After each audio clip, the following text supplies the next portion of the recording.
Eli Johnson. I'm here with Nikki Howard, hello. And we are on the carpet for Hollywood Grit. I'm talking with one of the leading ladies of the film, and we're going to get into the backstory a little bit of how you kind of got involved with the project, and can you give me that backstory?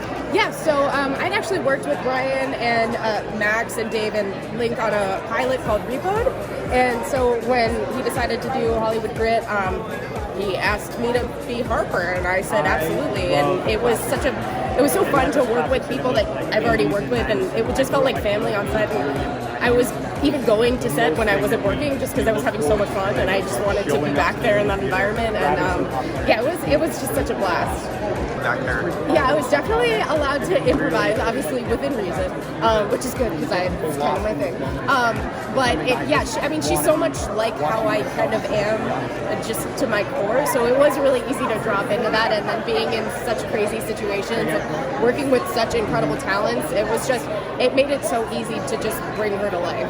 I mean, there's definitely like a sense of comfortability and safety knowing that my choices are going to be supported and like accepted, and vice versa. I mean, you just get so comfortable, especially because you know them as people, but then as that character, it's an interesting dynamic because you're familiar but unfamiliar. So it's fun. Absolutely. And this is kind of a film that has kind of like an old school feel to it, but also like a very modern action film style to it. What are some of your top 3 films that would kind of be a similar genre, or sort of that action kind of vibe to it? Anything with Marilyn Monroe, honestly. I mean, she's such a knockout. I felt like I was kind of channeling my inner Marilyn today in this. Thank you. The cue will pull up and down. I appreciate you getting the cue. Some Like It Hot, I feel like would be number 1, but I mean, anything really. This movie, I feel like is the political answer to say. Hollywood Grit. That is a classic. I mean, this was so fun. I really do love doing drama. I mostly do comedy, so it's fun to be able to drop into something that is not necessarily more grounded, but the situations are more real. So I feel like it's fun. And then to be able to bring that kind of lightheartedness to balance it out, which still makes it real, is always a good time. Absolutely. And if you could kind of sum the film up in one word, what would you like viewers to take from it? Maybe not one word, but one paragraph. What would you kind of like viewers to take away from it? Stay true to yourself. That would be it. And don't give up on your dreams. Yeah. I love that. That's powerful. Thank you so much for your time. You look amazing. And congratulations on the film. Thank you so much. .org. I'm here with writer of Hollywood Grit. So it was put together a bit backwards. We had money. We knew we wanted to shoot in LA, and we had some actors involved. And when Ryan approached me, I sort of put the puzzle pieces together, and we came up with this incredible concept. And we wanted to incorporate the music, and so we set it around a Hollywood nightclub, and we knew we wanted Max to be the lead. So yeah, it kind of came together in a bit of a backwards way. We built it around what we already had. So yeah, it was really fun. We had about half the cast already in mind. Max didn't know we were writing it for him, so we were hoping he would love it. So I was writing it with his voice because I've known him from another project, so that was a lot of fun. I really like writing for actors that I know, so I can really work with the cadence and the rhythm of how they already talk. So yeah, it was sort of mostly crafted with people we knew. Yeah. This was honestly only a couple months. If we were from concept to being in pre-production, it was about 2 months. So it was very fast. Yeah, I learned so much on this project. So, you really get to up your skills. This guy. It's amazing. And as far as the characters go, who did you sort of develop first as far as the characterization, and like what was kind of like the leading thing that kind of made the other Max. characters? I think Max's character Grit for sure, and we kind of built everything around that. And I was working with a girl who I knew was a singer, and that made me inspired to want to set it around a nightclub. And so we talked about how the other actors would fit into that puzzle, and it just worked out really well that Linda Purl and Duffy were already going to be involved. So that was a lot of fun to put them together.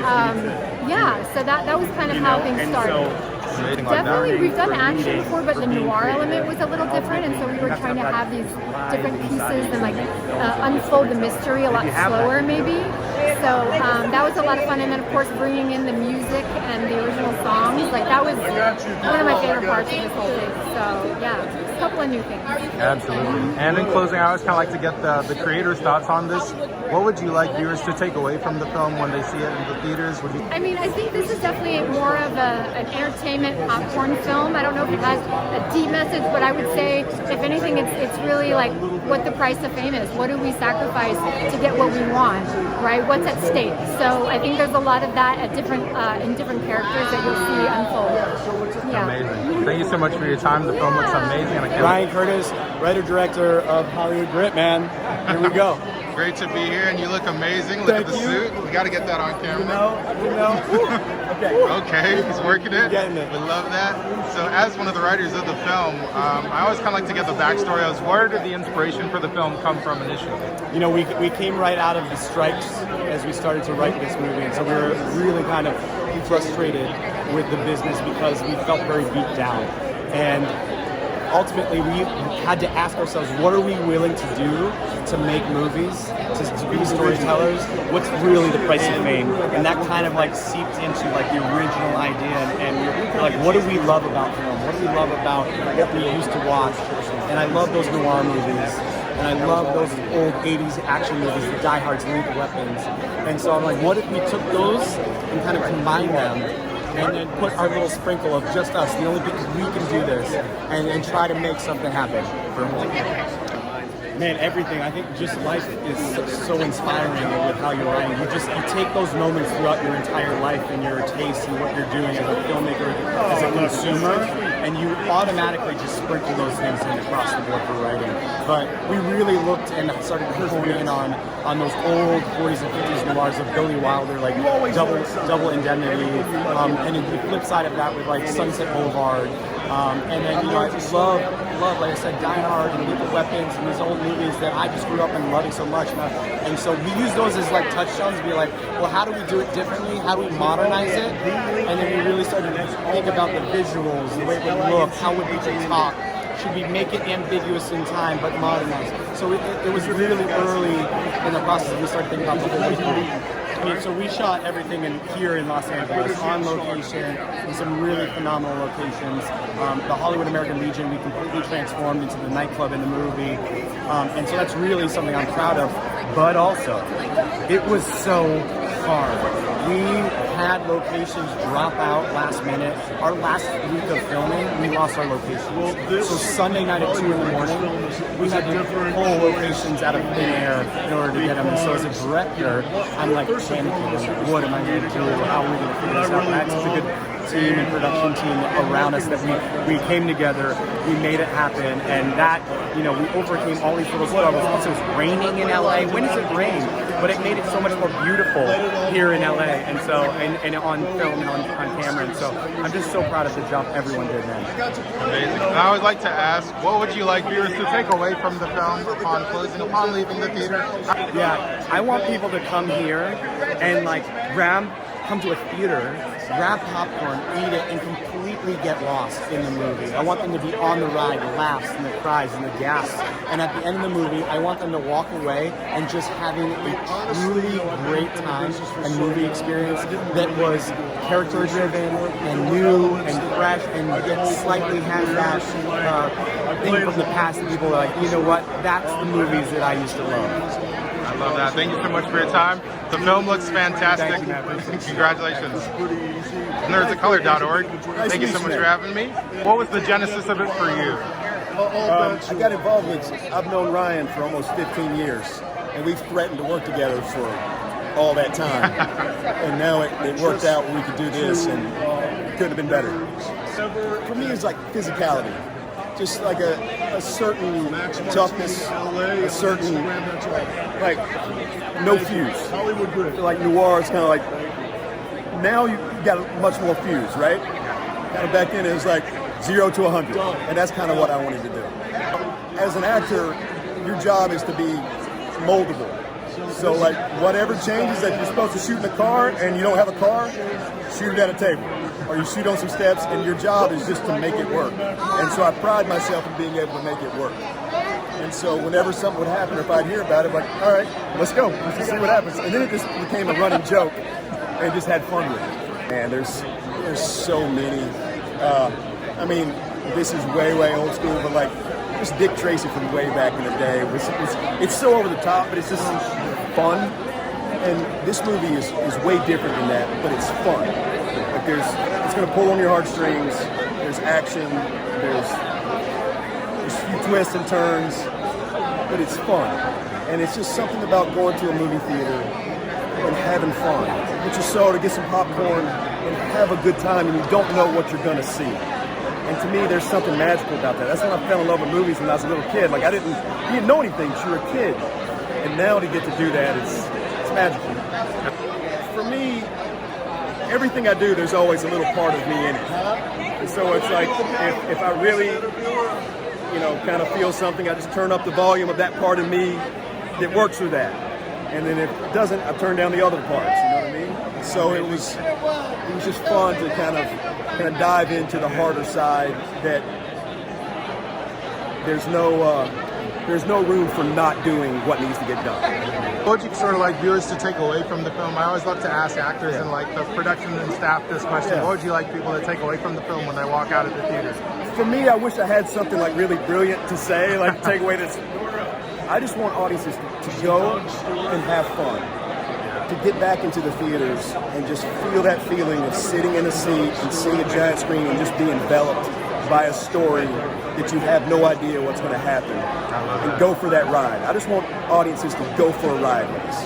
I love that. Thank you so much for your time, and congratulations on the film. It looks excellent so far. Thank you so much. Man. Have a great one, buddy. You too. No, I got the script. The thing that really interested me the most was that there was a comedic element to the story. As a rule, I do a lot of dramatic roles, and that was something that I wanted to explore. I think I'm hilarious. Apparently, not a lot of people do, but they will after this movie. Hollywood will see it. Anyway, yeah, that was one of the things that really drew me, and I wanted to play with that, with the challenges, as an actor or a producer. As an actor, both. I want to get both well, sides. I mean, look, as a producer, you're doing a lower budget film, like it's always challenging because your vision is much bigger than what you have available. So, I think for our team, it was, and Ryan, the director specifically, it was like, how do we take this vision and put it on screen within the confines of our budgetary, right? So, and then as an actor, look, the challenge for me was maybe the comedy. I mean, like, again, it's what drew me, but it drew me because it was a challenge. It was something that I wasn't super familiar with, and I wanted to explore that. So that not being familiar with it was challenging. It's new. Absolutely. You gotta get out there and just jump in the water and get wet. I mean, look, it doesn't happen often. So when a director does let you kind of explore and go off the page, if you're good at that, it can be very successful. If you're not good at it, it can be disastrous. But the thing with my character is like he has a bit of a drinking issue, and the minute you start nipping at the bottle, all bets are off. So, the fact that Ryan let us kind of go off the page was very freeing, and I think brought some more comedic elements to the screen. Absolutely. I liken my character to those old Bruce Willis films. He's kind of in on the joke. He's self-deprecating. It's just a fun character to throw into shitty situations, you know what I mean? But as far as elements, man, there's so many elements to this film. I mean, the music is fantastic. It plays a big character in the film. One of the things that I love about this movie is that there's no visual effects.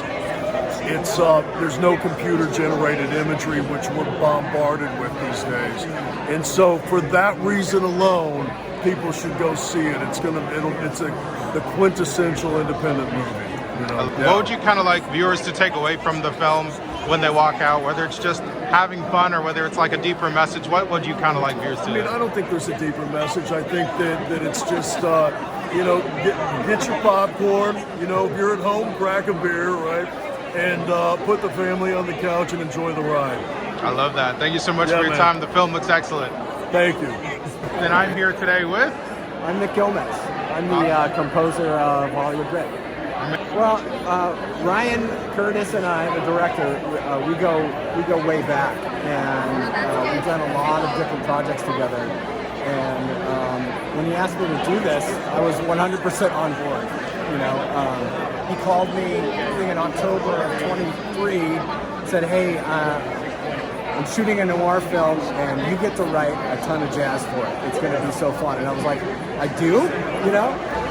And I'm a jazz musician. That is my upbringing. That is who I am as a musician, primarily. So the idea to jump into this and have jazz be the basis for the score was just an absolute dream. And to have this be my first film and have it be jazz based is just unreal to me. That's amazing. You know, like early in my jazz, I guess education. You know, I was really into kind of like that late '60s or late '50s, early '60s, you know, era. John Coltrane, Cannonball Adderley, Miles Davis, like these epic Mount Rushmore jazz quartets from that era, and I wanted to kind of bring that sound and have that kind of be the basis for how I approach the film completely. And of course, the score definitely gets bigger and bigger as the movie progresses.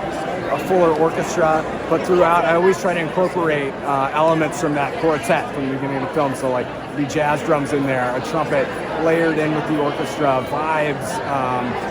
You know, instead of low driving synths, I used an upright bass. I would always try to keep everything in that jazz world. You know, I've been composing on other projects. I've done a lot of short films, some TV pilots, commercials, and things like that.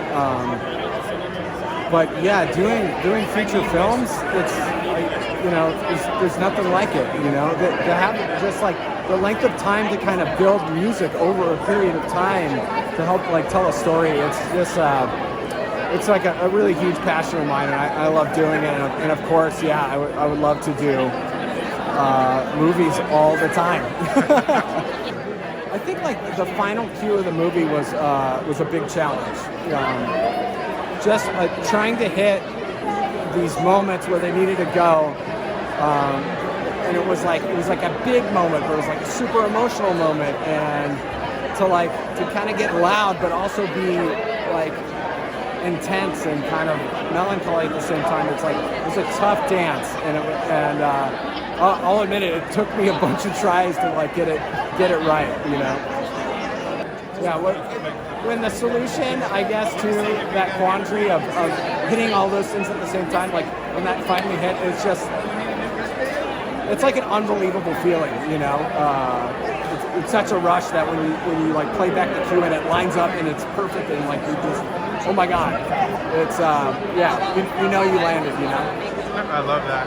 And I always like to get everybody on the cast perspective of it, and I feel like composers have a very special relationship to the film because they kind of introduce different levels of emotion with the music. Sure. So what would you kind of like viewers to take away from the film ultimately, whether it's a thought or a feeling, as far as the music side of it and how it relates to the film?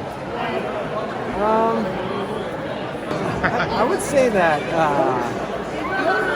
you know, music for me, it was I kind of wanted to develop this other character, you know, in the movie, and so for me it was kind of the music sometimes kind of really in the audience face in a way, you know, to where it was kind of helping tell the story by being a character in the story, you know. And it was kind of an interesting way to think about it, you know. Sometimes you don't want to notice the music, but you needed to do something, you know. And there was elements of that in this movie, but there was also that here's where we are and here's where we're going. I love that. Well, thank you so much for your time. The film. Hi, it's Eli Johnson with nerdsofcolor.org. I'm here with Diana Elizabeth Jordan. I'm cast as Gladys, who is Grit Thorn, or Grit, you know, with Max Martini, and I would describe Gladys as a no-nonsense, doesn't take any crap from Grit. He really loves the Grit, but he also wishes, he wants him to do better. I mean, he sees him, and he just knows he can just do a little bit better than how he is, but I think deep down, he really cares about Grit, and I think they have a really kind of that mother-son, he can be tough on him, but in a loving, tough love, yeah. I love that. And what were some of your favorite films, like just growing up and watching? What are some of your own favorite films? Oh, I always wanted to be an actress. I mean, Cicely Tyson, really interesting. In high school, I used to watch Dallas, and I watched Linda Purl and Duffy and Dallas, so the fact that I'm in a movie with them is just so amazing. We didn't get to work together, so you got to meet them tonight, but I feel like, wow, I'm in a movie with these legendary actors, and this has been a long road for me, as far as my career, and but I think it's a reminder to never give up on your dreams, because you never know when they can come true, and my dream is beyond. This is just the most amazing night, and I feel so blessed and lucky. I brought my nephew with me, and it's a really wonderful night.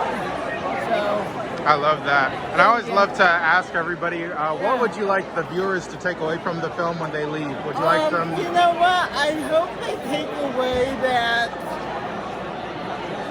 no matter how complicated your relationships are, that you just always have to come from a place of love and understanding and forgiveness, and don't live in the past.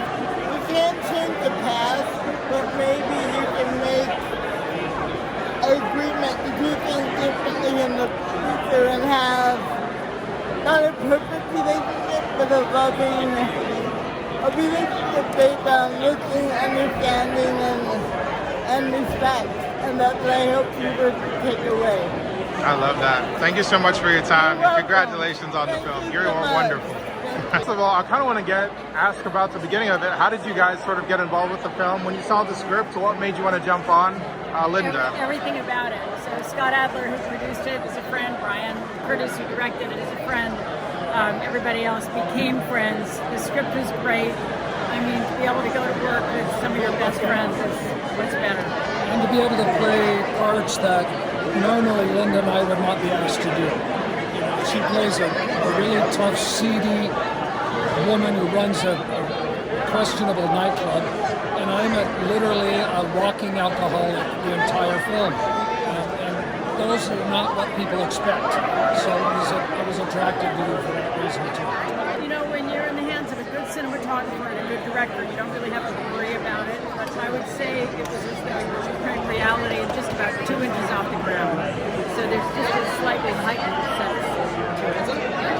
Yeah. You don't always know while it's being filmed what it's going to look like, because the lighting and all of that technical stuff is done in the DP's head. And so you're working, and it might look like this, but when you see it on screen, it's got that texture of true film noir. So for that reason, it's an exciting thing. I can't wait to see it. I've never seen myself in anything like this. The atmosphere on this particular set was great and unusual because the majority of our crew are veterans turned artists. And so there was an esprit de corps, a team spirit, things got done, like lickety split. If they didn't know how to do it, they figured it out on the spot. So that was just a great energy to be around. The director, Ryan, he was the captain of the entire shoot, but he also was aware that a lot of what's going to happens organically, and so he was not militaristic about being a director. He was very benevolent as a director, but he got the work done. So we were able to do a lot that wasn't necessarily on the printed page, but we've been around long enough to know that anything that we did do, we wanted it to add to the film and not distract from it. So he was game for that. I love that. And I always like to ask everybody kind of their views on it. What would you like viewers to take away from the film when they walk out?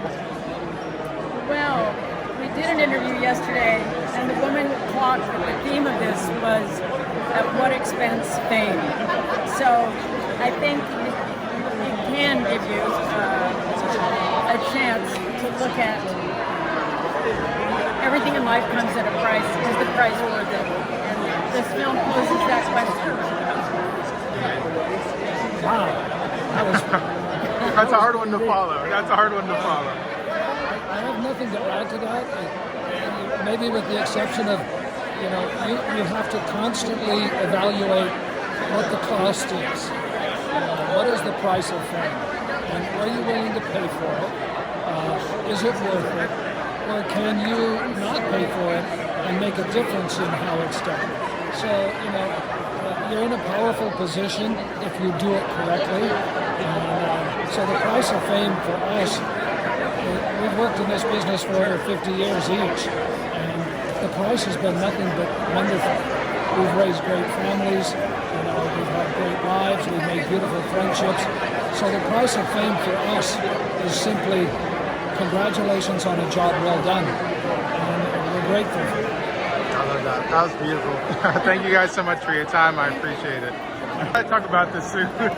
You look amazing. This thing? Yeah. Can we just take a moment? So literally my sister Emily with her fashion company is so ridiculously talented. I called her, told her what I wanted, sent some pictures. She made this thing. Amazing. By hand. Ridiculous, isn't it? Amazing. You look like a superhero. Well, thank you. Thank you so much. It's like basically I can't do anything whatsoever useful, but every once in a while I can actually look the part where it covers it up. I love that. I love that. So Ryan and I have been, unfortunately, it's a burden that I bear, have been really good friends for years and years and years, and we do everything that we possibly can to champion the other guy and all that sort of stuff. And so this became the opportunity for Ryan to have his very first directorial debut. And we kind of corroborated on what of our dearest friends, like Linc and everybody else, Max, that we could bring together to do a movie, and what would be the sickest thing that we could actually do together with all this sort of thing. And that's kind of how it was born. And when he pitched me the idea of Cowboy in the movie, I was instantly hooked, because Cowboy's got a stoic cover, but also this deep emotional core to him that I found very enticing. I love unique storytelling. So it's not even like one of my favorite movies ever has nothing to do with this, but it's Forrest Gump. And I just love when movies come together and they break the mold, right? We've all seen so many cookie cutters, so many basic, straight down the line movies and all that sort of stuff. And so when Ryan and I and Christina and Scott all came together for this, we're like, dude, let's do something crazy, something unique. Let's have music, let's have action, let's have an old school style where the audience goes, that was a ride, man. That was an actual ride.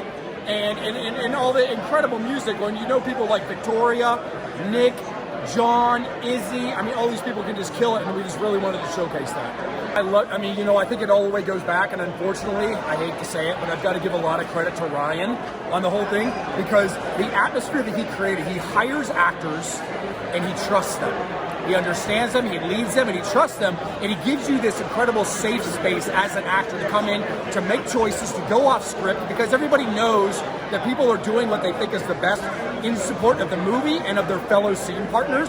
And when you get into that sort of a role, like working with Nikki or something like that, we both just want the scene to be the best that it can. And when you actually have that sort of a thing, and then you have a director that is watching you, trusts you, and is not going to let you look completely stupid or anything like that, it just gives you so much freedom to play. It's amazing. So one of the big things, because I was also a producer on the movie, so sometimes wearing both hats. And as a background, I'm a theater actor. I went to theater school and all these other sorts of things.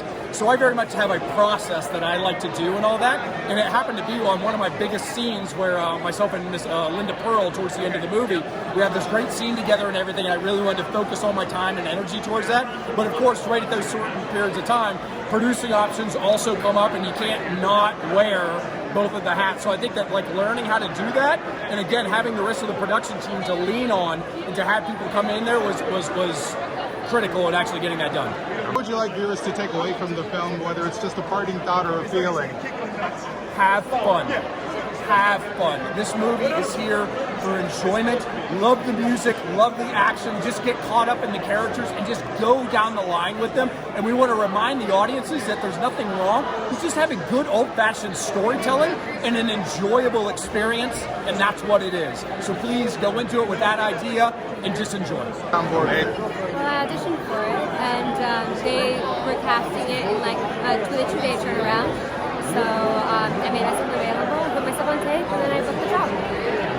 Well, I was born in LA, and I live in Hollywood, so it's something that's close to my heart, and I love getting to make movies here in LA. Yeah, I don't know, it's like fun to explore a character who has so much stage presence, and so much glamour too. It can always be a really fun adventure. I'd love to do it again. I would love to do another film noir. This is my second time getting to do one, and I've never really carried one before. I've always just been supporting in it, and it's just, you know, but to be a working actor is such a luxury, you know? A lot of the times we're making audition tapes and getting told no.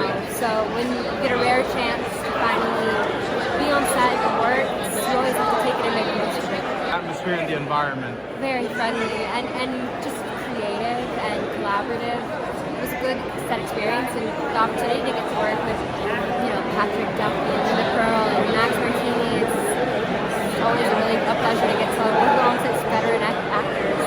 I was allowed to add my own touches to a certain extent. Everything was already on the page, but you know, with independent movies, especially how quickly they go, I think it's always great when you can bring ideas and be as supportive as possible. What would you like viewers to take away from the film ultimately when they leave, whether it's just a feeling or a thought? I just hope that they have fun watching it. You know, it's always, every time a movie gets made, it's a miracle. So many people have to come together and work together harmoniously, and I just hope that they are able to suspend their disbelief and to be taken along for the ride. Amazing. Well, the film looks fantastic here, so thank you so much for your time.